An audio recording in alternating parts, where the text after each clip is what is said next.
todos os monstros sobre os quais falamos nesse programa, o que vocês estão prestes a ver é, sem dúvida, o mais romântico. Entretanto, isso não causa espanto.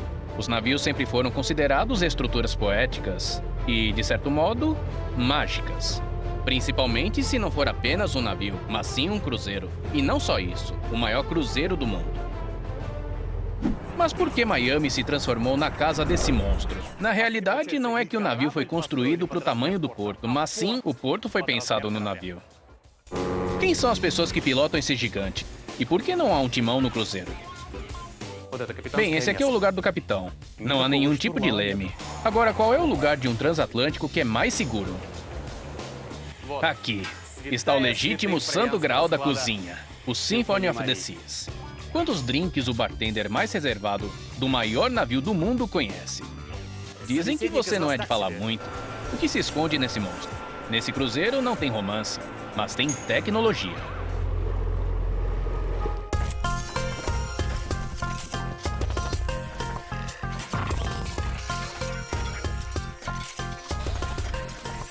Anatomia Monstruosa. Cruzeiro Parte 1.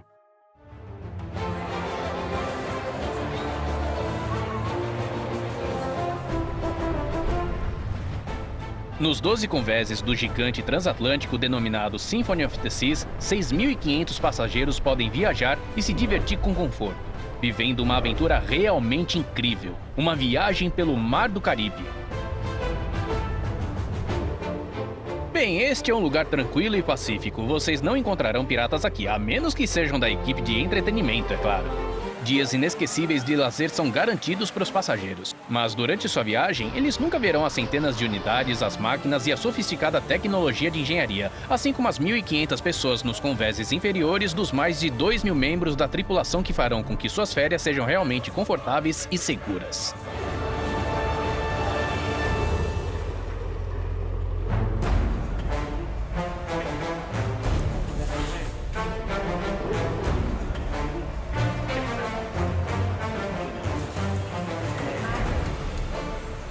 Vamos dar uma volta por esse monstro. Nesse programa falaremos sobre um cruzeiro sem romantismo e nem charme.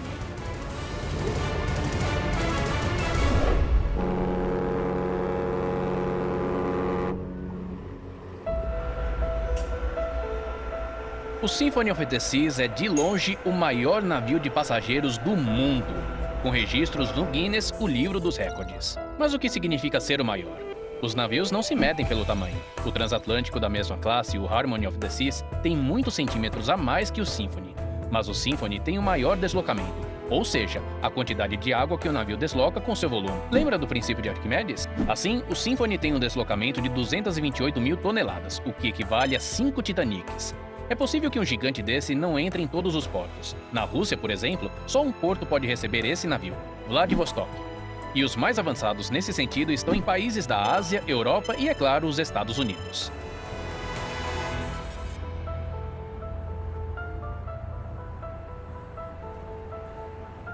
Estamos no Porto Marítimo de Miami, e esse é o terminal de cargas. Na verdade, ele tem números de transporte muito modestos, cerca de 1 milhão de contentores por ano. Bem, o que podemos ver ali, uma dúzia de guindastes e alguns barcos presos a cabeças de amarração, e esse porto é muito famoso. Mas por quê? Vocês vão ver. Olha só, aqui está o maior terminal de passageiros para cruzeiros de todo o mundo. Bem aqui atrás de mim não é um edifício extremamente alto, mas sim a polpa de um navio chamado Symphony of the Seas. E nesse momento, 6.000 pessoas embarcam nele. E em apenas um ano, o total de pessoas que passaram por esse terminal de passageiros foi de 3,5 milhões, mais que toda a população de Miami. Não é porque os estadunidenses gostam muito de cruzeiros, é porque Miami é um lugar perfeito. México, Cuba e as Bahamas estão a poucos dias daqui. Por isso, várias empresas de cruzeiros escolheram esse porto e fizeram dele o seu ponto de partida. Nesse momento, podemos ver que 6 transatlânticos de 4 linhas diferentes se preparam para partir ao mesmo tempo. O Symphony of the Seas, junto com outros navios, se destaca imediatamente por seu incrível tamanho. Quase que no mesmo momento em que começaram a construir esse navio no estaleiro na França, a muitos quilômetros de distância em outro continente, aqui em Miami, começou a ser construído esse terminal. Na verdade, não é que o navio foi construído para o tamanho do porto, mas sim o porto foi pensado para o tamanho do navio.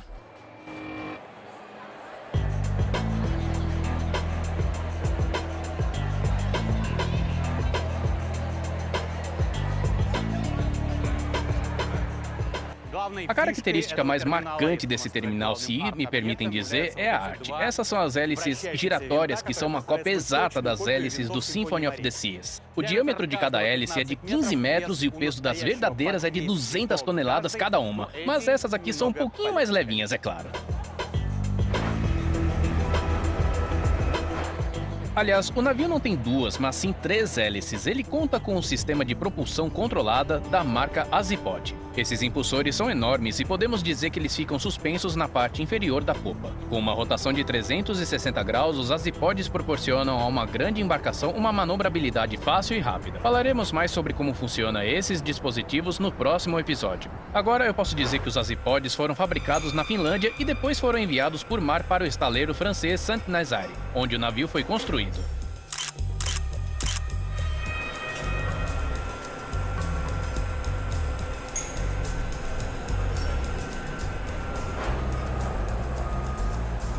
No geral, construir o Symphony of the Seas é uma grande tarefa, composta por centenas de milhares de peças que foram fabricadas em dezenas de países diferentes localizados em continentes diferentes. Logo, pessoas diferentes de diversas partes do mundo começaram a se unir, mesmo antes dos primeiros passageiros de diversas nacionalidades colocarem um pé a bordo.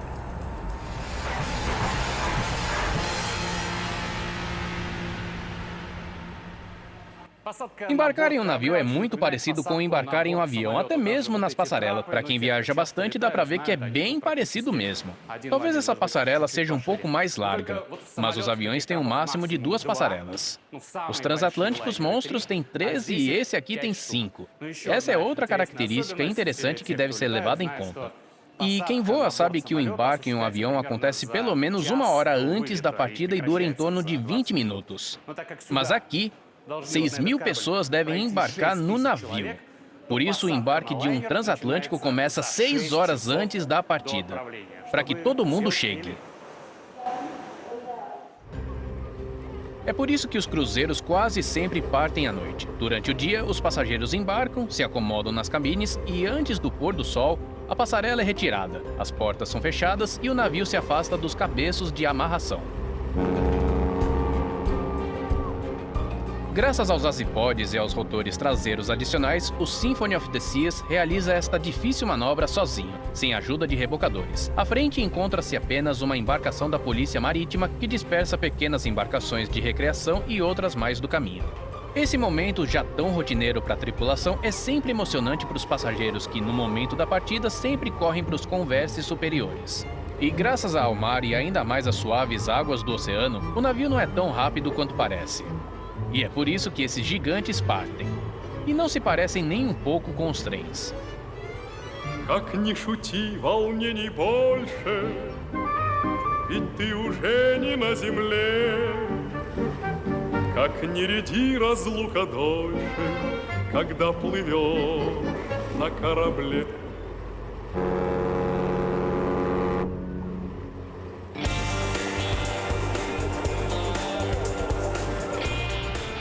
Entretanto, é pouco provável que os passageiros do navio tenham tempo de sentir o desembarque. Essa cidade flutuante e gigante foi desenhada para ser divertida e interessante. O transatlântico tem 321 metros de comprimento. São mais de 3 campos de futebol, com 66 metros de largura, e nessa enorme área existem 28 restaurantes, 3 piscinas, 10 jacuzzis, um teatro com as peças mais sofisticadas da Broadway, uma pista de gelo, um parque tropical, um parque aquático, uma academia, um cassino e muitas lojas e boutiques que mantêm constantemente os turistas em um estado de surpresa e felicidade contínua.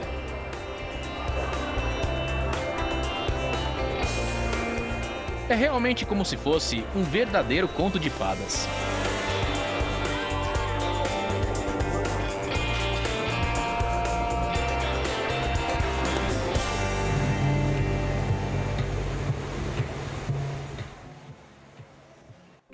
Ao ver o diagrama do navio que está disponível em todos os espaços, a gente tem a sensação de que o navio é uma espécie de brinquedo. Sim, 12 conversas de passageiros com 2.750 cabines disponíveis, mas o significado de todos esses números você descobre aqui, no saguão dos elevadores. 6 elevadores de alta velocidade que levam milhares de pessoas a uma altura de 70 metros durante o dia inteiro.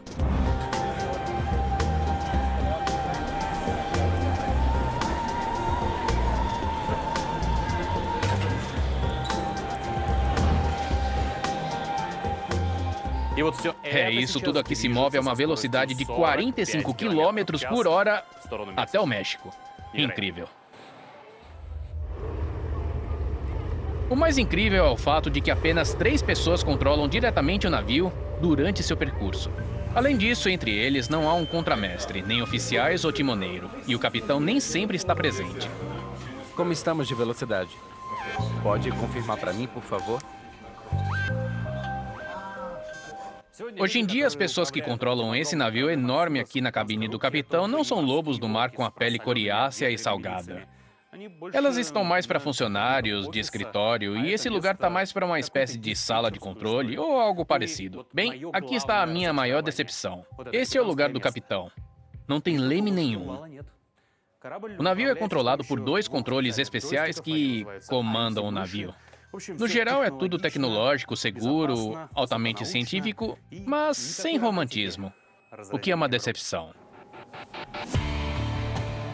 Sem mais um monte de mapas para traçar o curso, o sistema de navegação armazena em sua memória todas as rotas necessárias. O computador examina o caminho levando em conta os baixios, as rochas e as características topográficas do leito marinho. E os satélites rastreiam o posicionamento do transatlântico. É só o operador inserir a hora de chegada ao próximo ponto da rota que o computador calculará a velocidade que o navio deverá ter. É como ter uma espécie de piloto automático. A próxima vez que ele precisar de participação direta de uma pessoa será no momento em que se aproximar do porto. A largura do navio, como eu disse anteriormente, é de 66 metros, portanto, não teria como eles não fazerem as janelas grandes. Por isso, ao atracar, bem, nesse caso, amarrar, eles usam um controle de amarração especial.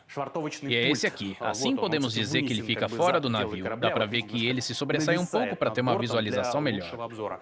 No outro lado do navio tem o mesmo controle, dependendo em qual lado o barco se aproxima dos cabeços de amarração, se usa o esquerdo ou o direito.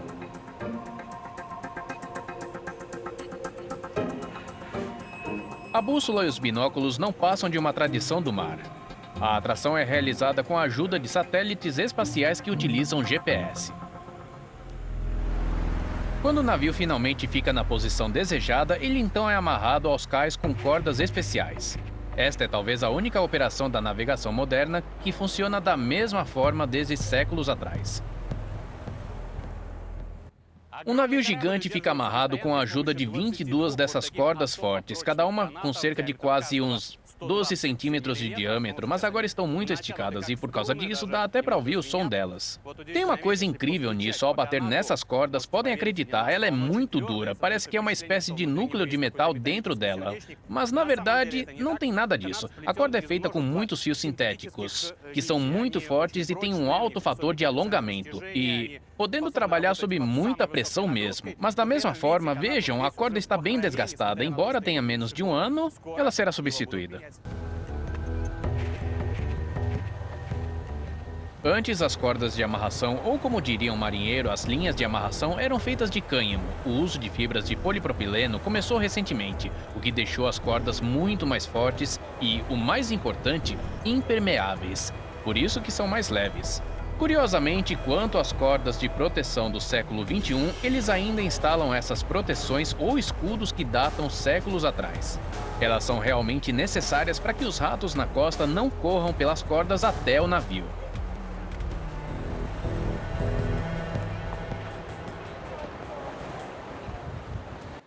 Eu tô nesse pequeno porto mexicano, tem muita gente por aqui. 3 cruzeiros chegaram aqui de uma vez e todos os cabeços de amarração estão ocupados. Aqui está o Symphony of the Seas, 6.000 pessoas, e o Norwegian Doll, mais 2.000 pessoas. E este é o Celebrity Reflection, que tem umas 5.000 no total. São ao menos 13.000 pessoas que desembarcaram nesse porto de uma só vez. Sem dúvida, isso vira uma dor de cabeça para os funcionários, uma vez que à noite, quando os turistas voltam agitados, por assim dizer, devido à tequila, eles insistem o tempo todo para entrar no navio errado. No entanto, ainda não houve casos de alguém que entrou no navio errado. Os auxiliares e representantes da logística portuária trabalham de forma contínua e não bebem tequila. Assim como os outros 2.000 tripulantes do Symphony of the Seas, que, ao contrário dos passageiros, não desembarcam durante as paradas.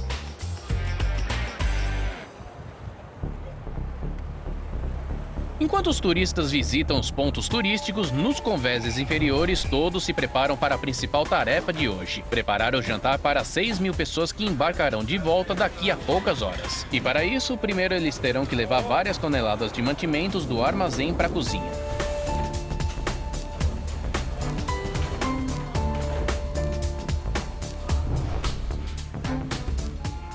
No geral, todos os mantimentos do cruzeiro são carregados para o navio no porto de origem.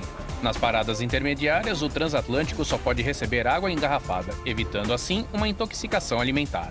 Como milhares de pessoas convivem de forma independente e compacta no navio, uma simples bactéria pode se transformar numa verdadeira epidemia em poucas horas. Além disso, nem todos os países podem oferecer mantimentos de qualidade tão alta como os que são exigidos pelos chefes do Symphony.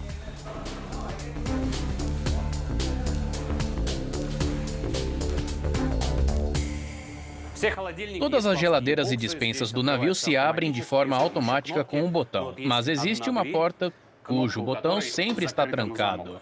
Mas eu tenho uma chave mágica. Com certeza vocês já devem ter adivinhado o que tem atrás dessa porta. Olhem, aqui está o santo graal da cozinha do Symphony of the Seas. São milhares de garrafas de vinho tinto da melhor qualidade.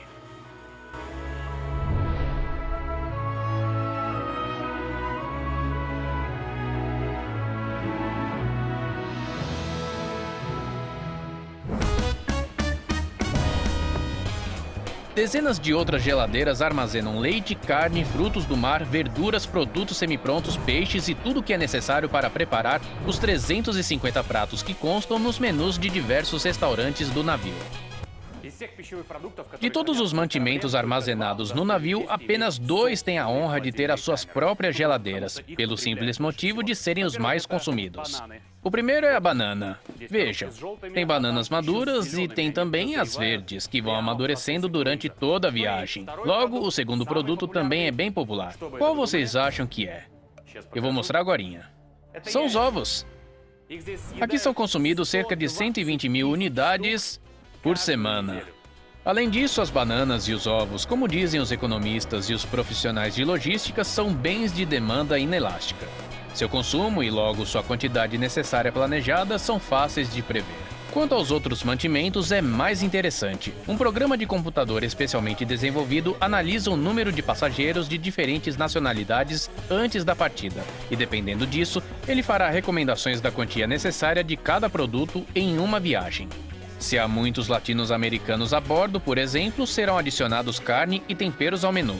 Se há asiáticos, vão reduzir a quantidade de laticínios. E se há indianos, o número de pratos com curry aumentará, diminuindo a quantidade de carne bovina.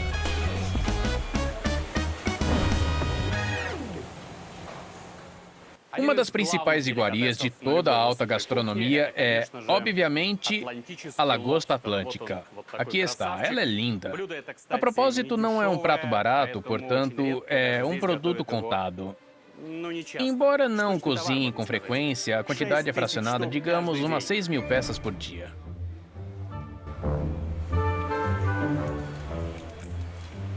Cada um desses trabalhadores, em sua maioria filipinos, limpam em torno de 500 lagostas por dia. Para quem já limpou alguma vez caranguejos de rio, por exemplo, sabe que tipo de trabalho esse é.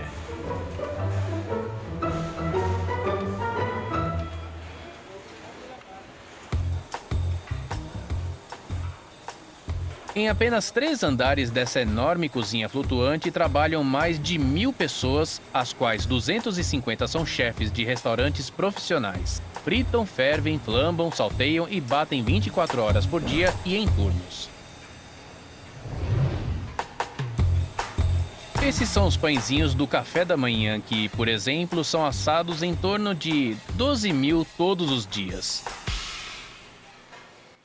Na verdade, os chefes têm uma grande responsabilidade. Sabem que os clientes do navio são muito exigentes, os mantimentos são caros e a quantidade de pratos é bem colossal. Portanto, o menor erro em algumas porções pode custar dezenas de milhares de dólares. Temos, por exemplo, a sopa de tomate. 160 litros. Se for mal preparada, não estiver boa ou estiver sem sal, já era. Diga adeus. Uma tarefa logística separada é acomodar e servir ao mesmo tempo milhares de pessoas nos restaurantes do Transatlântico, para que os clientes não esperem o pedido por mais de 15 minutos. Centenas de garçons de cerca de 50 nacionalidades fazem esse trabalho e cada um deles deve falar ao menos 3 idiomas. Já os bartenders devem falar ao menos 5. Bem, dessa vez abriram uma exceção para um deles. No geral, tudo nesse lugar sugere que trata de um navio de alta tecnologia, criado de acordo com os últimos avanços científicos. Nesse bar, por exemplo, são feitos os drinks da forma mais tecnológica do mundo, digamos assim. Basta você selecionar o drink nesse iPad. Ok. Certo. Confirmamos o pedido. E... pronto. É só ir até o bar e aproveitar. Eu só consigo pensar numa coisa. Se os robôs trabalham duro, as pessoas são bem mais felizes. До чего дошел прогресс, до невиданных чудес, опустился на глубины и поднялся до небес. Позабыты хлопоты, остановлен бег, вкалывают роботы. Счастлив человек. Bom. Outra instalação de alta tecnologia, apesar de à primeira vista não parecer, é um enorme parque com seu próprio microclima, implantado na parte central do navio.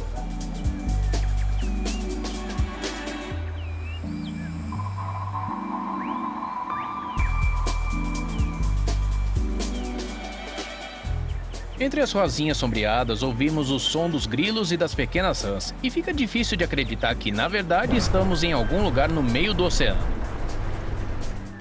Nesse parque foram plantadas nada menos que 10.000 plantas, desde roseiros e orquídeas até limoeiros. E todas elas crescem, florescem e têm aroma. E qual é o segredo? Eu vou mostrar. Quase todas as plantas têm, bem, praticamente todas, até a grama tem isso. É um tubo especial do qual, regularmente, como vocês podem ver aqui na minha mão, sai água fresca. E não somente isso. Agora, eu vou mostrar a estação de irrigação. Através dessas tubulações, são transportadas 4 toneladas a cada semana de uma água especialmente preparada. E aqui está o segredo mais importante. Nesse barril azul ficam os fertilizantes. A água passa através dele, carrega parte dos fertilizantes e leva para as plantas. Então, graças a esse pequeno dispositivo aparentemente sem importância, existe todo esse enorme parque de flores.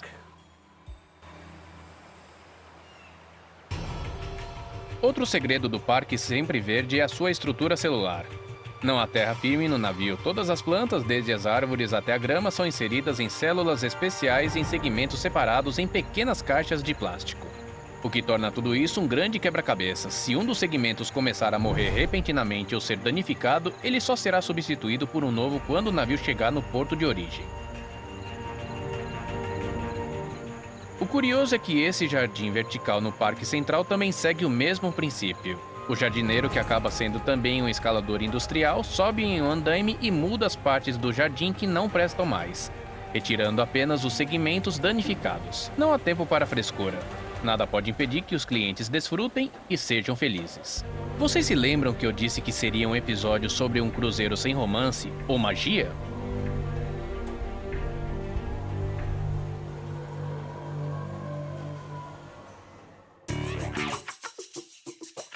No próximo episódio de Anatomia Monstruosa, por que o gelo na única pista de patinação flutuante do Caribe não derrete? Olha, quer saber? Eu acho que eu gosto mais da neve russa. Como que eles lavam e passam 1.500 lençóis por dia? Eu queria uma coisa igual a essa na minha casa, mas eu acho que não vai caber no meu banheiro. Será que o Symphony of the Seas tem botes salva-vidas suficientes caso ocorra um desastre? Como estão dispostos e funcionam os motores desse transatlântico que consome 3 toneladas de combustível por hora? A física do ensino médio a serviço do maior navio do planeta. Por que tem um telefone do século XIX num navio ultramoderno? Alô? Ponte? E como é que eles lavam 30 mil pratos em 2 horas? Eu conheço algumas pessoas que morreriam de inveja. Isso e muito mais sobre a anatomia do maior cruzeiro do mundo. Até a próxima!